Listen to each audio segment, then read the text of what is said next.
कभी कभार जब हम किसी केस को इन्वेस्टिगेट कर रहे होते हैं, हमें खुद को ही नहीं पता होता कि ये केस आगे चलकर कितना मुश्किल होने वाला है। लेकिन जैसे जैसे केस की इन्वेस्टिगेशन आगे बढ़ती है, तैसे तैसे खुलासा होता है कि इस एक केस के तार अलग अलग केसेस से जुड़े हुए हैं। या यूं कहिए कि यह एक केस किसी बहुत बड़े केस का खुलासा करने वाला है। कुछ ऐसा ही है आज का केस। क्या हो गया लल्ला? चुप हो जा, बस हो गया। अब तुझे आगे बहुत अच्छी जिंदगी मिलेगी लल्ला।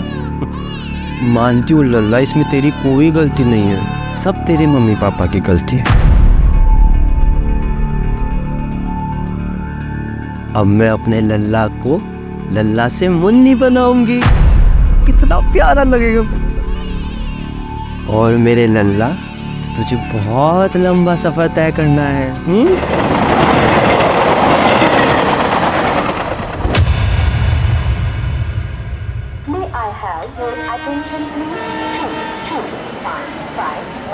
Mumbai Chhatrapati Shivaji Maharaj Chennai express.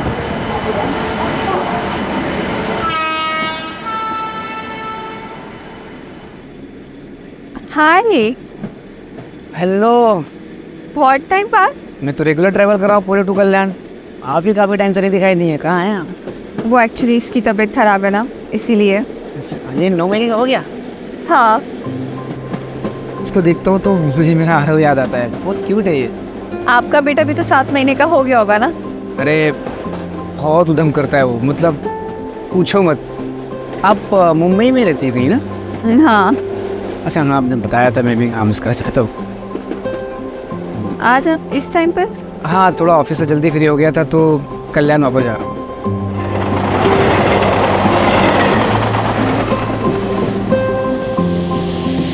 I think मेरा स्टेशन, हाँ मेरा स्टेशन आ गया।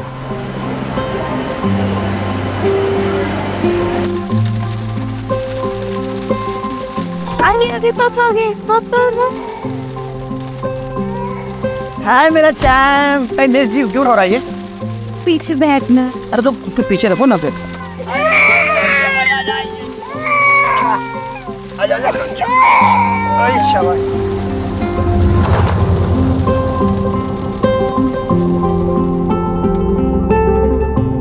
अच्छा रीमा, मुझे कल भी ऑफिस जाना पड़ेगा यार, क्लाइंट के साथ मीटिंग है, अवॉइड नहीं कर सकता।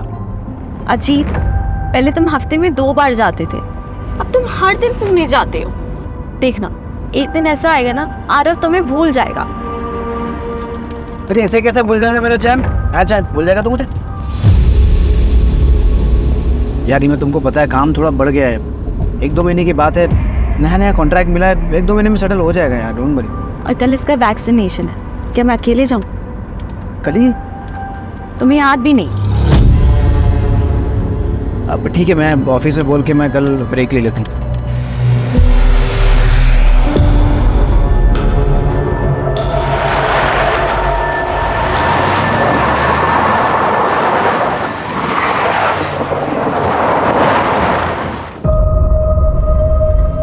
हाँ, क्यों रोका? छोटा सा काम है, आता हूँ। कहाँ जा रहे हो? आ रहा हूँ।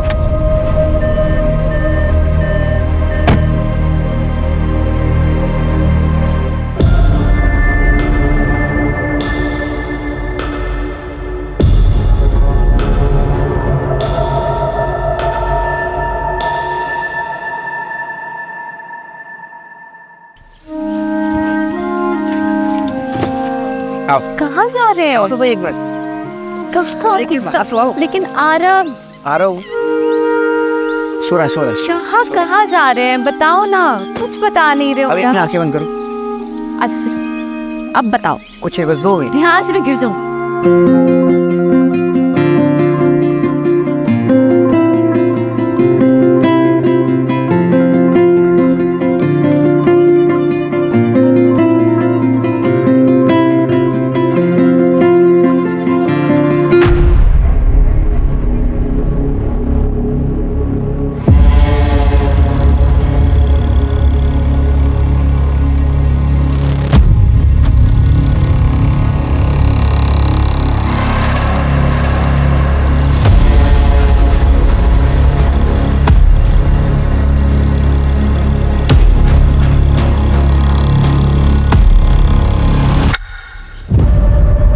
अच्छा सुनो ना, आसपास कोई वॉशरूम है क्या? वॉशरूम जाना था। वॉशरूम इसके पीछे है शायद। अच्छा मैं हूँ। मैं आता हूँ। नहीं नहीं नहीं, तुम आरव के साथ बैठो, मैं आती हूँ। श्योर। हाँ। संभाल के जाओ।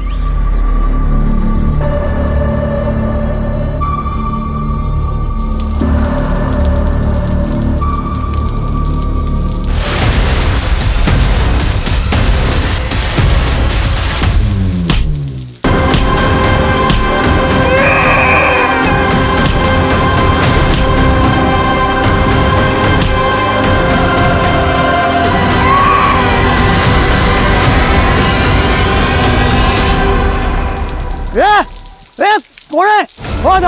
ओ दादा काय झालं? उठा ओ दादा उठा, कोण आहे का?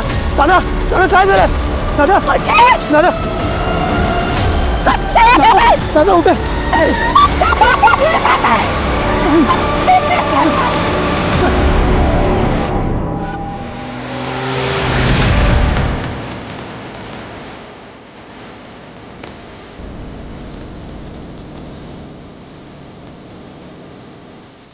साहेब अहो त्याला मारलं, रॉडने मारलं आणि तिकडे पाहायला येते तो सर्व.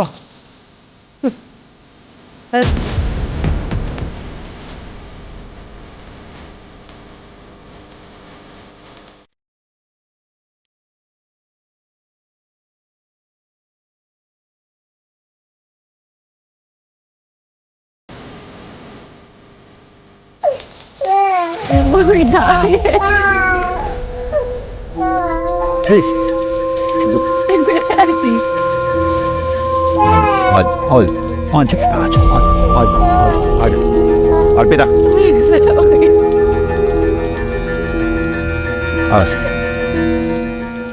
सर, ये सुदामा है, आई विटनेस, यही नौकरी करता है. क्या देखा तुमने? साहब को बताओ.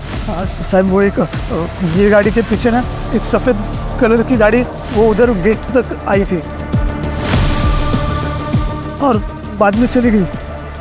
तो फिर इन्हें मारा किसने? साहब वो एक काले रंग का कोट वो पहनते ना ऐसा, हुडी करके. कौन है? लड़का था या लड़की पता नहीं, वो मार के चला गया. मैं उसको पकड़ने के लिए पीछे पीछे दौड़ा था पर वो एक हवलदार साहब उनके पीछे पीछे चले गए, इसलिए फिर मैं वापस इधर आ गया. देवा जी, आपने कुछ देखा या सुना? नहीं सर, मैं तो वॉशरूम गई थी उस तरफ, दूर थी तो कुछ आवाज ही नहीं आई. जैसे वापस आई था अजीत को किसी ने मार दिया. अच्छा एक बात बताइए, आपने भी वो व्हाइट गाड़ी देखी थी? व्हाइट कलर की गाड़ी?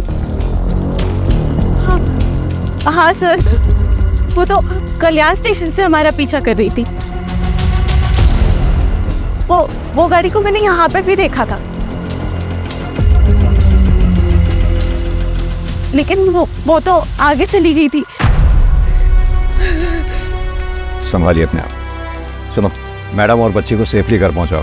रुपेश, एम्बुलेंस के लिए कॉल करो, बॉडी को पोस्टमार्टम के लिए भिजवाओ. सर.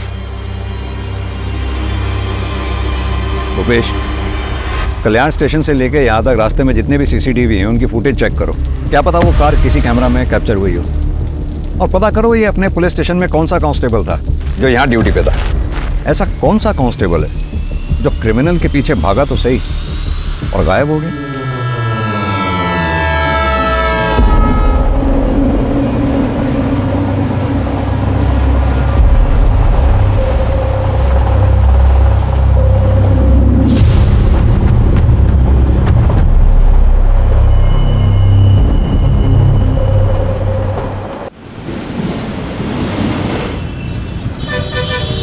सर, पोस्टमार्टम रिपोर्ट के मुताबिक अजीत की मौत सर पे किसी भारी चीज़ के वार की वजह से हुई. और जैसे कि आई विटनेस सुदामा ने बताया, मारने वाले के हाथ में लोहे की रॉड थी. और सीसीटीवी में कुछ पता चला? सर, वो कार तो देखिए, लेकिन उसके नंबर प्लेट पे एक ब्लैक कलर का स्टिकर लगा हुआ था, इसलिए नंबर नहीं दिखा. और ये अजीत काम क्या करता है? सर, उसका एसी का शोरूम है, इंडस्ट्रीज़ में एसी की सप्लाई करता है. उसके ज़्यादातर क्लाइंट्स पुणे में, इसलिए पुणे कई बार अप एंड डाउन करना पड़ता था. पुणे में उसका ऑफिस विमान नगर में. ऑफिस में कोई दुश्मनी वाला एंगल? नहीं सर, ऐसा कोई एंगल सामने नहीं आया। उस कांस्टेबल के बारे में पता चला जो क्राइम लोकेशन पे देखा गया था, जो क्रिमिनल के पीछे भागा था?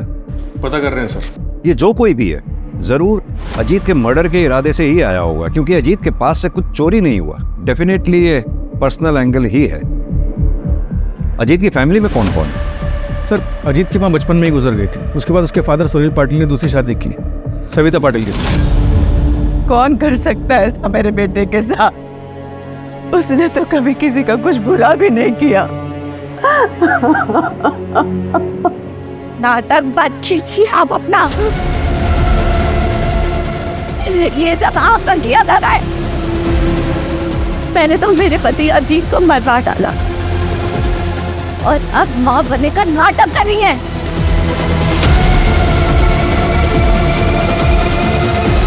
तो भाभी मैं क्या कर रहा हूँ? आप शांत हो। हाथ नहीं लगा।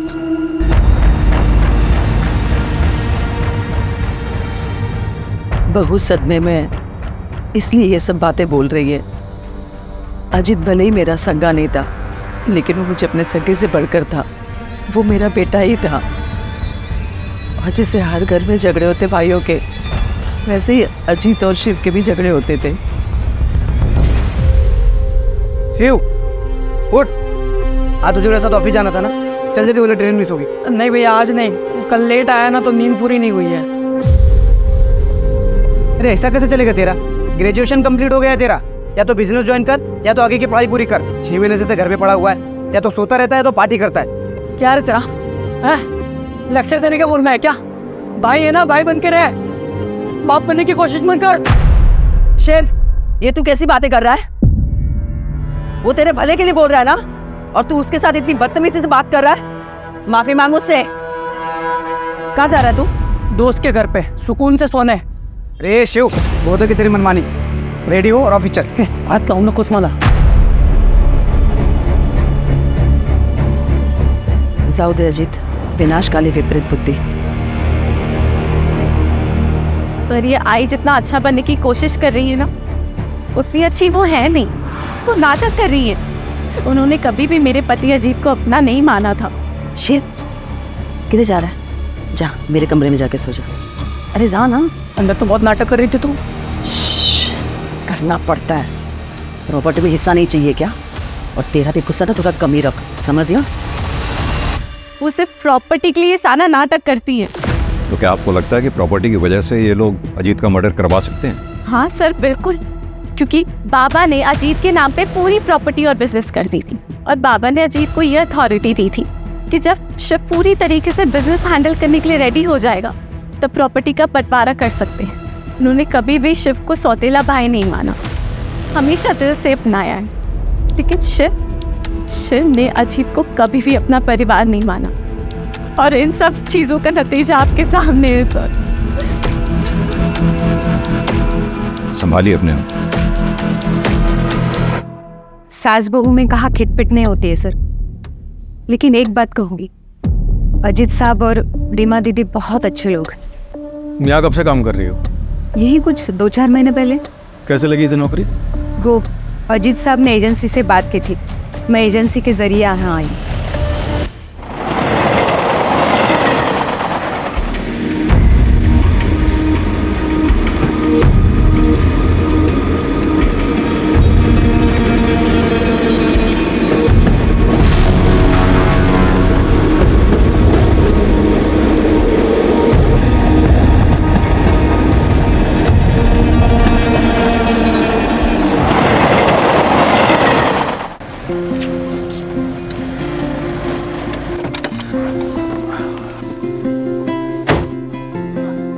वंदना, मैं क्या बोल रहा था, चलो ना 2-3 दिन के लिए कहीं घूम के आते हैं, तुम मैं और करण।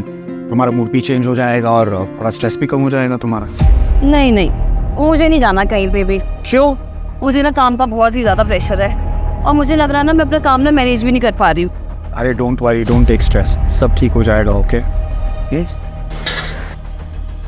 वंदना, इसे भूख लगी होगी, इसे फीड करा दो प्लीज।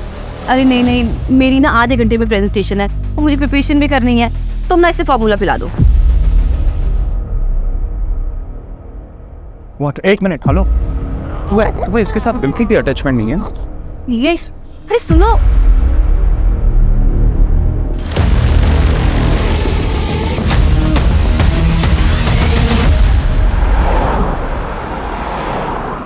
सर, क्राइम सीन पे जो कांस्टेबल देखा गया था, जो क्रिमिनल्स के पीछे भागा था, उसका कुछ पता नहीं चल रहा है। ऐसा कैसे हो सकता है? उस दिन वो ड्यूटी पे था। भले ही किलर्स को ना पकड़ पाया हो, लेकिन उसे आसपास के पुलिस स्टेशन या फिर कंट्रोल रूम में रिपोर्ट तो करना चाहिए था। पर ऐसे कोई रिपोर्ट कहीं हुई नहीं है सर। एक मिनट सर। सर, अजीत की सीडीआर रिपोर्ट आ गई है। सर, अजीत के पिछले 3 महीने से एक नंबर पे कई बारी बात हो रही थी किसी दृष्टि अवस्थी का। दृष्टि अवस्थी? हाँ सर, वो अजीत की एक्स गर्लफ्रेंड थी। अजीत ने मुझे उसके बारे में शादी के टाइम बताया था। दृष्टि ने उन्हें छोड़कर किसी NRI से शादी कर ली थी, लेकिन अजीत बहुत सीरियस थे उनको लेकर, इसलिए वो जब भी उन्हें कांटेक्ट करती तो वो उसे इग्नोर नहीं कर पाते थे। अरे हाँ बाबा, घर देख लिया है मैंने और रेंट बजट में भी है। अरे तू पहले सेटल तो हो जाए, फिर साथ में चल के देख लेंगे। हाँ ठीक है। इतनी रात को किससे बात कर रहे हो? अरे वो दृष्टि है, वो US से यहाँ पे सेटल हो रही है, तो घर ढूंढ रही है रेंट पे, तो मैं उसको हेल्प कर रहा हूँ। तो तुम्हें क्यों कॉल किया? मुझे 1 मिनट, तुम मुझ पे शक कर रही हो? ऑफ कोर्स, एक्स गर्लफ्रेंड है वो तुम्हारी। एग्जैक्टली, एक से वो मेरी। तुम मेरी प्रेजेंट हो, फ्यूचर हो। I love you. हाँ, मैं बात करती थी अजीत से, फ्रेंड था वो मेरा, और 5 साल बाद इससे मिलकर अच्छा लगा था। इतना अच्छा लगता था कि आपस में एक दूसरे को इतने सारे कॉल किया करते थे। दृष्टि जी, कहीं ऐसा तो नहीं पुराना प्यार फिर से जाग गया था? एक्सक्यूज मी सर, ऐसा कुछ नहीं था। और वैसे भी अजीत एक बच्चे का बाप था। और वही अजीत आपके लिए रेंट पे घर ढूंढ रहा था। वो क्यों मेरे लिए घर ढूंढेगा? अच्छा, एक बात बताइए आकाश, सर, ये सब क्या चल रहा है? किस लिए आए आप यहाँ? आपको पता है ये किसका घर है? और आने से पहले आपने इंटीमेशन क्यों नहीं दिया? जरूरी नहीं समझा आपने? सर, कुछ नहीं, बस रूटीन पूछताछ करनी थी सर। हो गई आपकी पूछताछ? जी। Now you go. और ये याद रखिएगा, दृष्टि मेरी बेटी है, वैसा कोई क्राइम नहीं कर सकती। सर। बेटा कोई टेंशन की जरूरत नहीं है, मैं हूं। रुपेश, इन दोनों में से कोई तो झूठ बोल रहा है। ये रीमा जरूर इनसिक्योर फील कर रही होगी सर।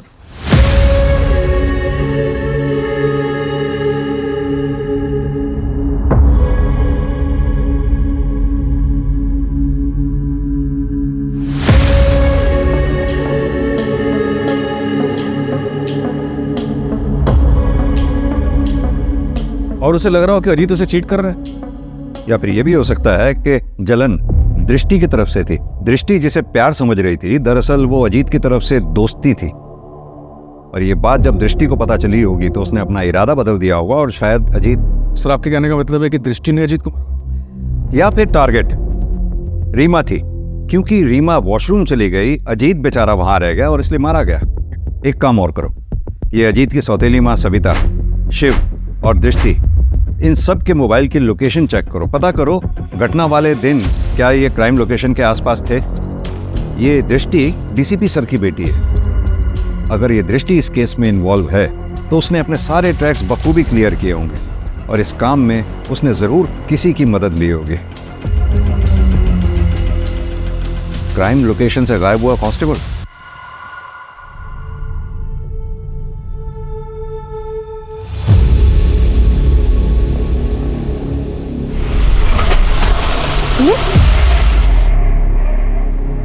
पता नहीं क्या हो गया, मैं चेक करता हूँ, तुम बैठे रहना।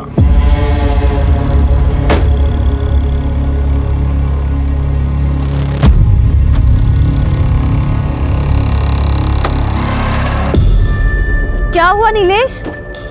पता नहीं यार, शायद पेट्रोल टैंक लीकेज है, मुझे फोन करना पड़ेगा। हाँ शहजाद सुनना, मेरी गाड़ी बंद हो गई है यार।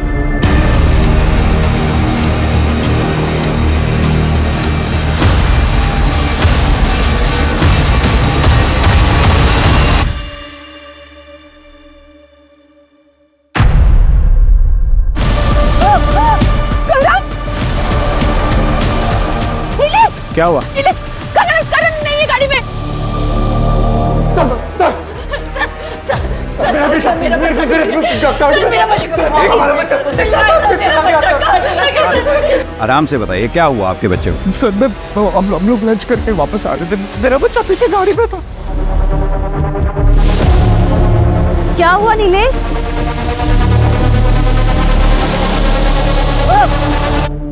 कुछ देखा आपने? सर मैंने कुछ नहीं देखा। हाँ सर वहाँ पे ना एक बाइक वाला था, कोई पुलिस वाला उसे चला रहा था और उसके पीछे जाके ना पता नहीं सर वो औरत थी या मर्द, एक ब्लैक हुडी में सर वो जाके बैठ गई सर मेरे बच्चे को बचा लीजिए। आपने कहा कोई पुलिस वाला बाइक चला रहा था? हाँ सर हाँ। उसकी यूनिफॉर्म कैसी थी? कुछ नोटिस किया आपने? कुछ भी स्टार्स नोटिस किए हो, शूज नोटिस किए हो, बेल्ट नोटिस किए हो, किस कलर की थी, कुछ भी? आपकी तरह तो वर्दी नहीं थी उसकी। देख के बताओ। नहीं। हाँ सर इसकी जैसे थी, सर ऐसी वर्दी थी सर, तो इसकी जैसे सर वर्दी थी। मैं उसको पकड़ने के लिए पीछे पीछे दौड़ा था, पर वो एक हवलदार साहब उनके पीछे पीछे चले गए।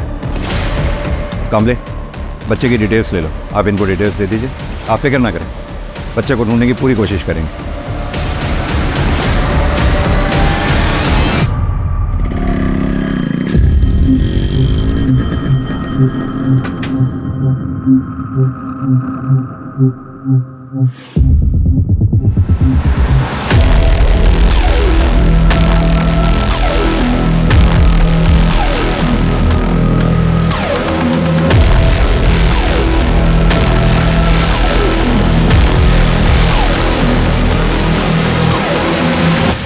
एक काम करो, नीलेश और वंदना का बच्चा जहां से चोरी हुआ था उसके आसपास के सीसीटीवी फुटेजेस चेक करो, पता तो चले कौन है जो पुलिस की वर्दी को बदनाम कर रहा है।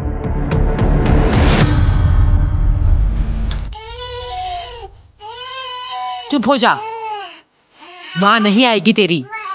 ए, दवाई पिला इसे और पेटी में डाल।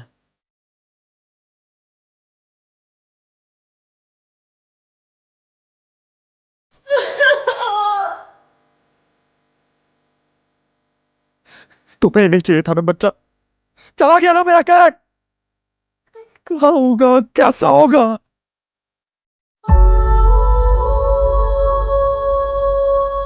करण मेरा भी बच्चा है, मैं माँ हूँ इसकी।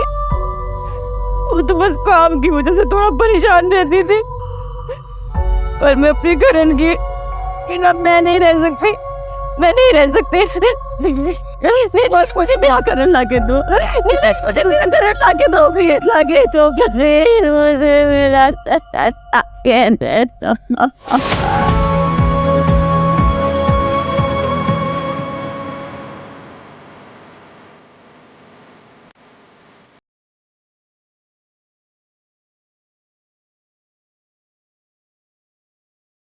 एक बच्चा गायब हुआ है, मैं डिटेल्स भेज रहा हूँ, पूरे शहर में नाकाबंदी करवा दो। या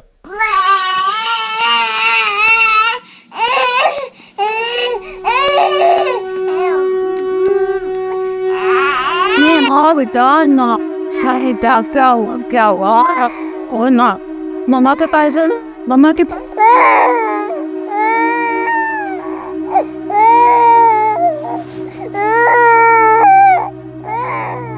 दीदी दीदी दीदी, वो मैं ये बोल रही थी कि 13वें के बाद आप ना अपनी मम्मी के पास चली जाओ। उन्हें पैरालिसिस है पर आप तो जा सकती हैं। देखिए, आपका भी ध्यान बटेगा और उनको भी अच्छा लगेगा। वो आपके लिए परेशान हो रही होगी। नहीं तो मैं यहाँ से अभी नहीं जा सकती। अगर मैं चली गई शिव और आई मेरे आरव का मुझसे हक छीन लेंगे। अजीत की पूरी प्रॉपर्टी अपने नाम कर लेंगे वो लोग, मुझे कुछ मिले ना मिले। मैं अपने आरव के साथ ऐसे नाइंसाफी नहीं होने दूंगी। अगर अजीत यहाँ होते तो ये सब कभी नहीं होता।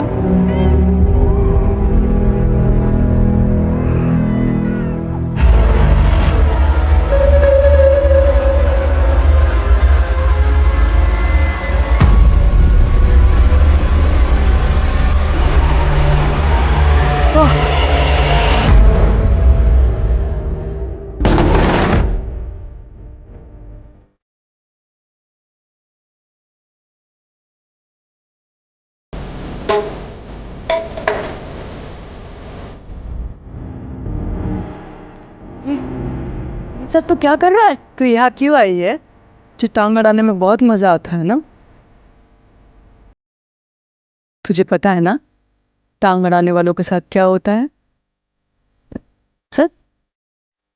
नहीं पता? नहीं पता?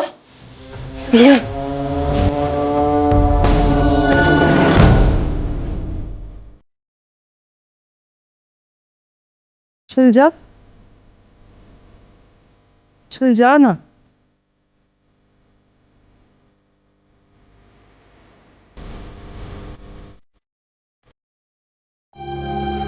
चला मैं तुझे मंदिर छोड़ता हूँ। अरे रहने रे, नहीं आई आई गर्ल। अरे काय झालं? काय नाही अरे इधर इधर।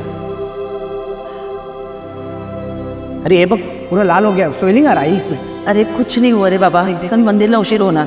अरे 2 मिनट थांब 2 मिनट। अरे थांब ना 2 मिनट आई।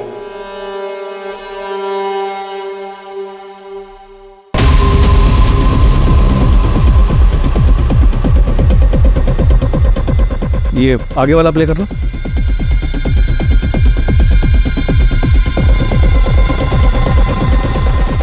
सर मैंने पता किया, उस दिन इस इलाके में किसी भी चौकी में ये संदेश यादव नाम का कांस्टेबल था ही नहीं। तो हेड ऑफिस में पता करो।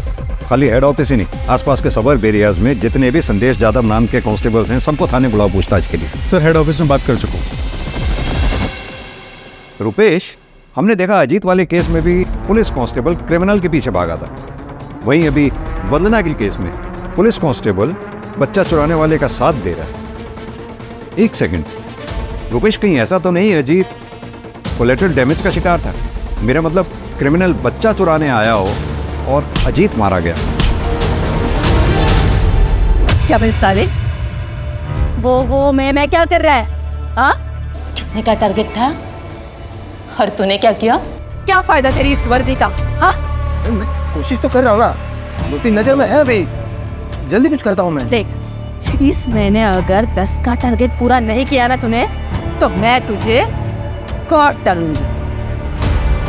और अगर मैंने तुझे माफ भी कर दिया ना, तो बबीता तुझे माफ नहीं करेगी।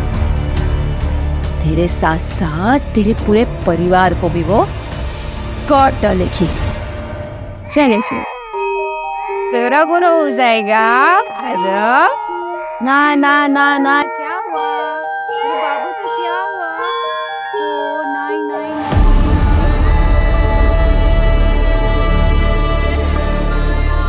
देखो डॉगी देखा आ रहा हूँ। डॉगी देखा।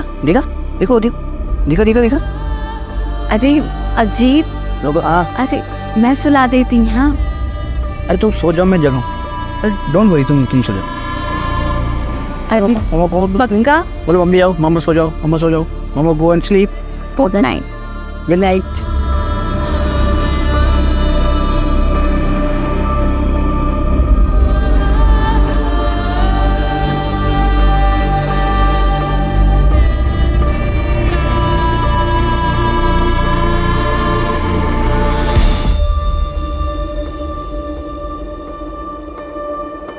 नीतू, आरव को नहला के ये कपड़े पहना देना। नीतू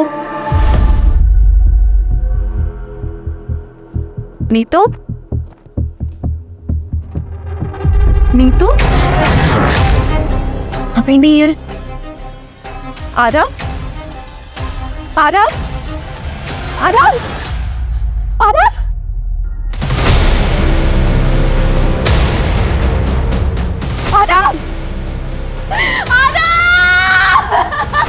काय झालं रे रिमा?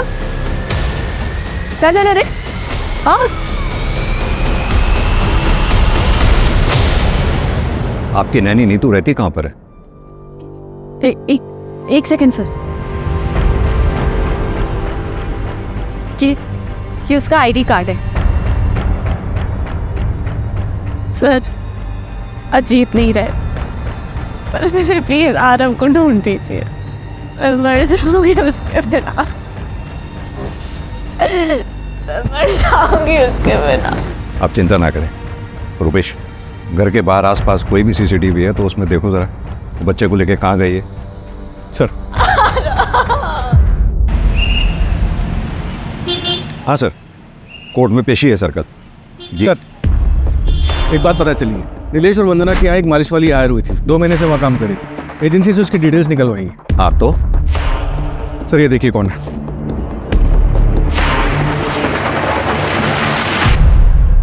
ये तो नीतू है। अजीत और रीमा के यहाँ जो बच्चे आरव की नैनी थी, तो ये 2 अलग अलग जगहों पे अलग अलग नाम से काम कर रही थी। मतलब नीतू बच्चा चोर है। लग तो ऐसे रहा सर। अगर ऐसा है तो फिर अजीत का मर्डर इसमें कहां फिट बैठता है?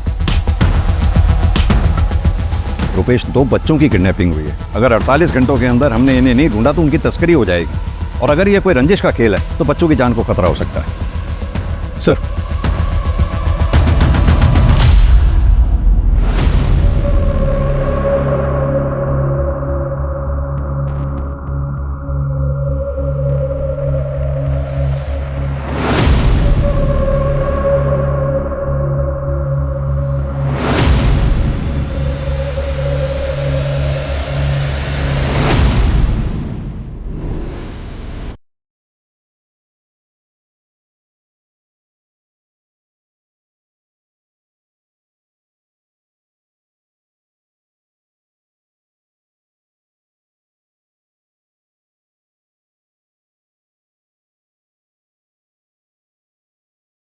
वंदना, क्या कर रही हो तुम?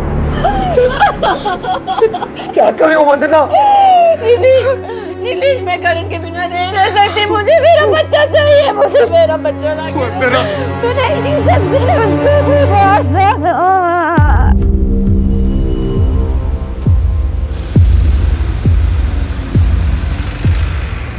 हाँ, मैं आ गई हूँ। तुम कहाँ हो? मैं प्लेटफॉर्म 1 पे हूँ, जल्दी आ जाओ।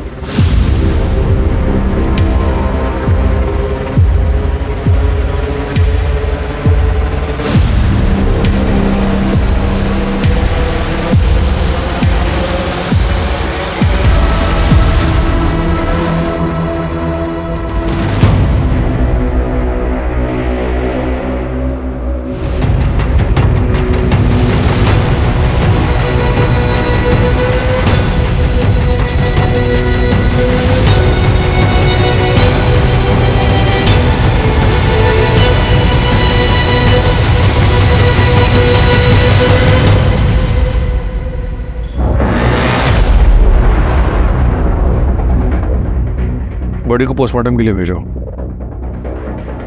उन लोगों को पता चल गया होगा कि हम नीतू के जरिए उनके चाइल्ड ट्रैफिकिंग गैंग तक पहुंचने वाले हैं। उन लोगों ने नीतू को मारकर बीच के लिंक को ही तोड़ दिया।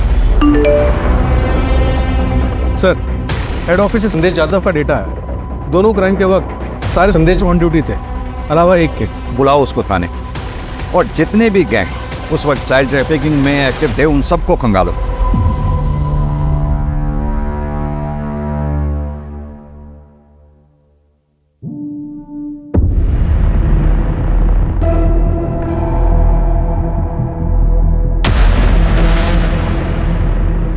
क्यों चुराया ये बच्चा? सर ये मैं नहीं हूँ सर। मैं बच्चा क्यों चुराऊंगा? सर मैंने ऐसा कुछ नहीं किया सर। नेम प्लेट दिखाई दे रही है, नाम पढ़ो ध्यान से। संदेश यादव। करेक्ट। सर ये कोई दूसरा संदेश यादव भी हो सकता है, या फिर किसी ने मेरे नाम की झूठी नेम प्लेट बना के ये कांड किया हो। जिस दिन ये बच्चा गायब हुआ, डिपार्टमेंट में जितने भी संदेश यादव नाम के हेड कांस्टेबल हैं सब ऑन ड्यूटी थे, सिवाय तुम्हारे। और यही नहीं, अभी 1 हफ्ता पहले अजीत पाटिल नाम के आदमी का मर्डर हुआ, वहां भी आई विटनेस का यह कहना है कि उसने तुम्हें वहां देखा था। सर वो आदमी झूठ बोल रहे हैं सर। मैं ऐसा क्यों करूंगा? और मैं पिछले 15 दिनों से मेडिटेशन सेंटर में था सर। हमें तुम्हारी लीव एप्लीकेशन और मेडिटेशन सेंटर के डॉक्यूमेंट्स चाहिए होंगे, और अपनी ये वर्दी यहाँ जमा करवा दो मेरे पास। मैं तुम्हारे सीनियर से बात कर लूंगा। सर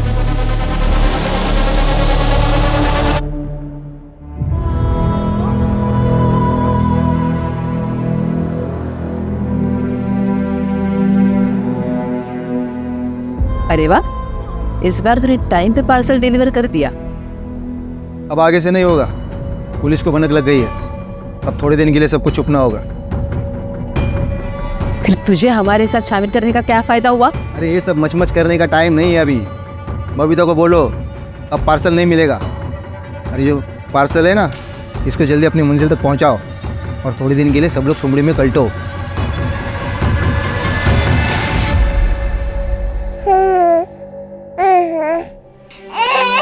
क्या है कि क्यों रो रही हो? चुप हो जाओ, चुप हो जाओ।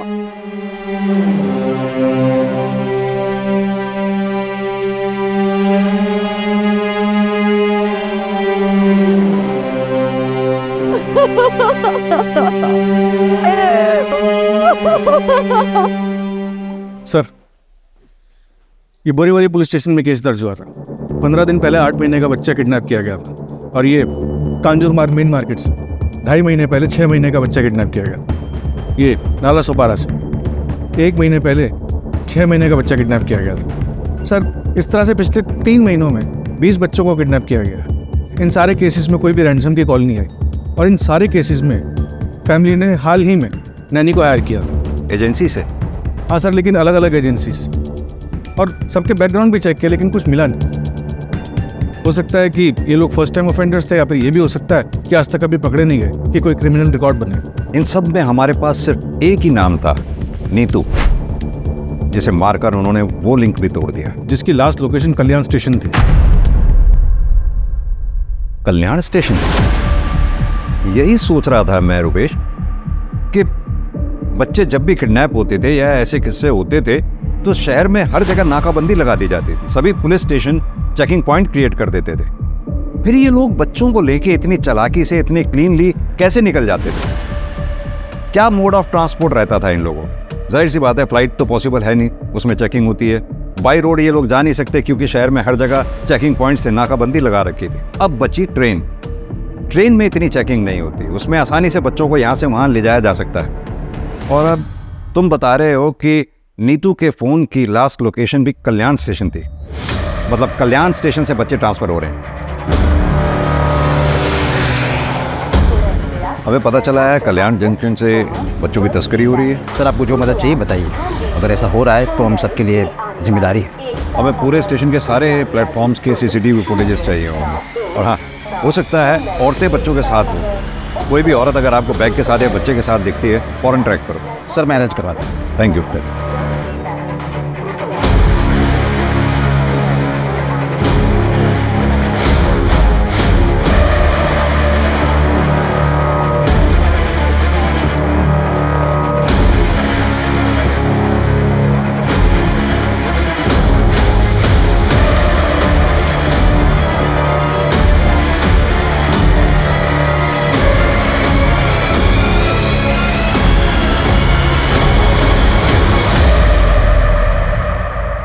ओके सर, कांस्टेबल संदेश यादव के पीछे खबरी लगाए थे। एक बात पता चली।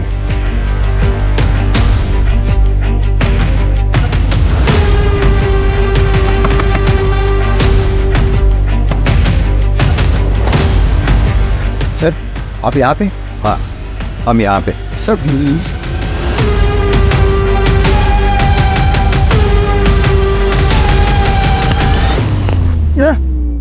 अरे तुझे तेरे भाई की यूनिफॉर्म पहन के लोगों के घरों के बाहर देखा गया।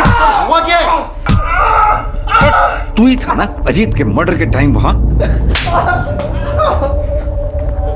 तेरा खेल खत्म हो गया है मनोज यादव। कल्याण में जब उस कपल का बच्चा चोरी हुआ, उसके बच्चे को चुराने में भी तूने उसका साथ दिया। किसके लिए काम? बता दो। मेरे पास कोई काम नहीं था। फिर कुछ दिन पहले मुझे एक औरत मिली, उसने मुझे अच्छे खासे पैसे ऑफर किए थे साहब। उसे पता था ना तेरा भाई कांस्टेबल है और ये छुट्टी पे है, मेडिटेशन सेंटर में है। हाँ साहब, उसे पता था, तभी तो उसने मुझे काम दिया और उसने मुझे आसपास के इलाकों में नज़र रखने के लिए बोला। जो फैमिली में 1 साल से कम उम्र के बच्चे हैं, उनकी इंफॉर्मेशन निकालने का और उनके फ़ोटोज़ भेजने के लिए बोला था साहब। इस काम के मुझे 10,000 रुपये मिलते थे। फिर उसने मुझे बच्चे चुराने का काम दिया, उसके मुझे 75,000 रुपये मिलने लगे। लेकिन बच्चे हैंडओवर किसको करता? किसे हैंडओवर करता था वो? सब बोल। उसी औरत को, अर्चना को। उसके अलावा मैं किसी को नहीं जानता साहब। ताला तोड़ना पड़ेगा।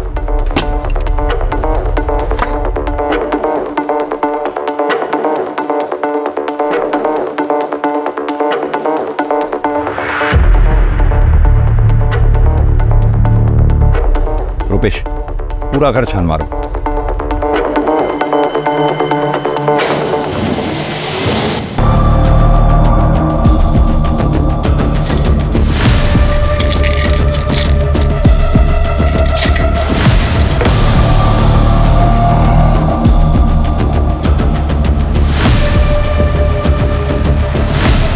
सर इधर आइए प्लीज। हाँ रुपेश, ये देखिए।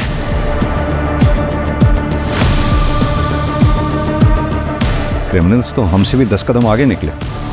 मैं तो सोच रहा था इन लोगों को हम सूट और साड़ी में देख रहे थे, ढूंढ रहे थे। इनफैक्ट अगर ये ऐसे ब्लेजर और ट्राउजर पहन के बच्चों को लेकर घूम रही होंगी और मेरे पास से भी निकल जाएंगे तो मैं तो नहीं पहचान पाऊंगा।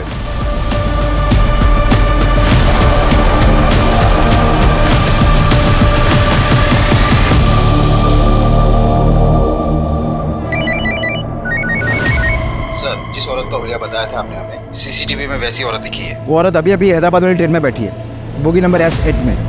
ट्रेन 2 घंटे पहले निकल चुकी है। पूना रेलवे स्टेशन पे जीआरपी को इन्फॉर्म कर दो, हमारी पुलिस टीम वहाँ पहुँच रही है। Okay sir.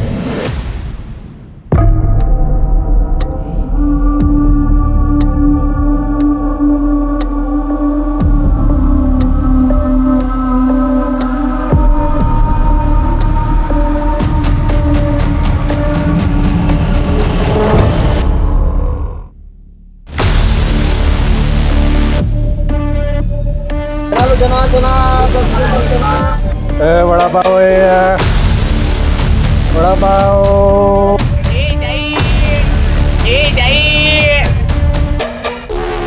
Ticket please.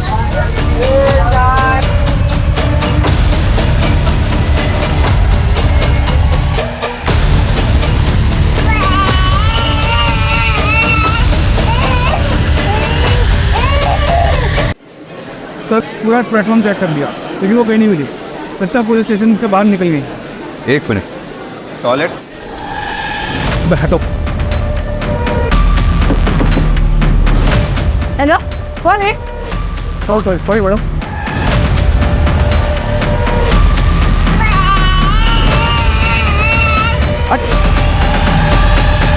हटो।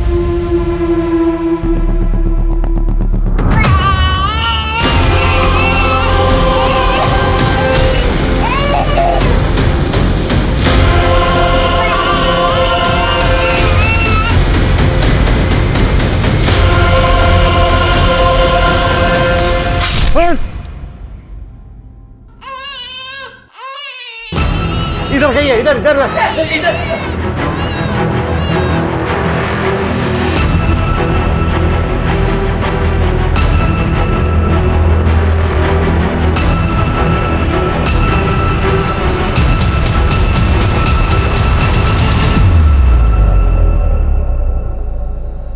हमें ये तो पता चल गया तुम लोग बच्चे कैसे चुराते थे, ट्रैफिकिंग कैसे करते थे। ये बताओ कि अजीत को क्यों मारा? अजीत ट्रेन में मिला था, वो बहुत फ्रेंडली था और उसने बताया कि उसका बच्चा 7 महीने का है। तो मुझे लगा कि टारगेट सामने से खुद ही चल के आ रहा है, लेकिन हमें टारगेट ज़्यादा देता था। इसीलिए मैंने नीतू को अजीत के यहाँ काम पे लगवाया। लेकिन हम अजीत का बच्चा किडनैप करते और उसे मुंबई के बाहर सप्लाई करते। अजीत को मुझ पे शक हो गया था। ये आपका बच्चा नहीं है क्या? नहीं, ये मेरा ही है। लास्ट टाइम तो कोई और बच्चा था। अच्छा, वो मतलब वो मेरी बहन के पास है मेरा बच्चा और उसका बेटा मेरे पास है। Excuse me. वो मेरी फ़ोटो खींच रहा था तो मुझे यकीन हो गया कि इसको शक है और ये पुलिस के पास जा सकता है। तो मैंने जादव को फ़ोन किया और बोला कि इसका पीछा करो और मौका देख के मार डालो।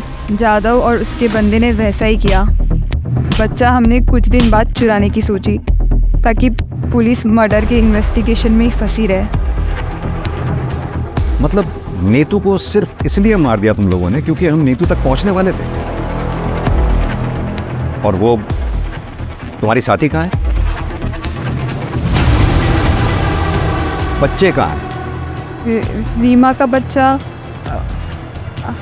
हैदराबाद में और वंदना का नागपुर में।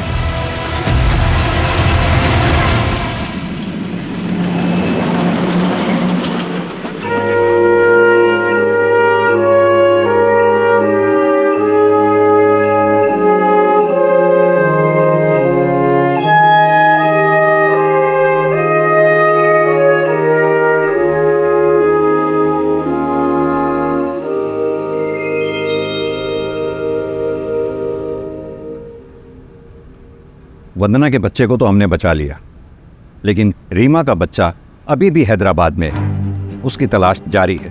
हमें ऐसे ही और 45 बच्चों की तस्करी की इंफॉर्मेशन मिली। हमने उनका भी रेस्क्यू प्रोसेस शुरू कर दिया है। चाइल्ड ट्रैफिकिंग एक अमानवीय अपराध है। जितने गुनहगार वो लोग हैं जो बच्चों को बेचते हैं, उतने ही गुनहगार वो लोग हैं जो बच्चों को खरीदते हैं।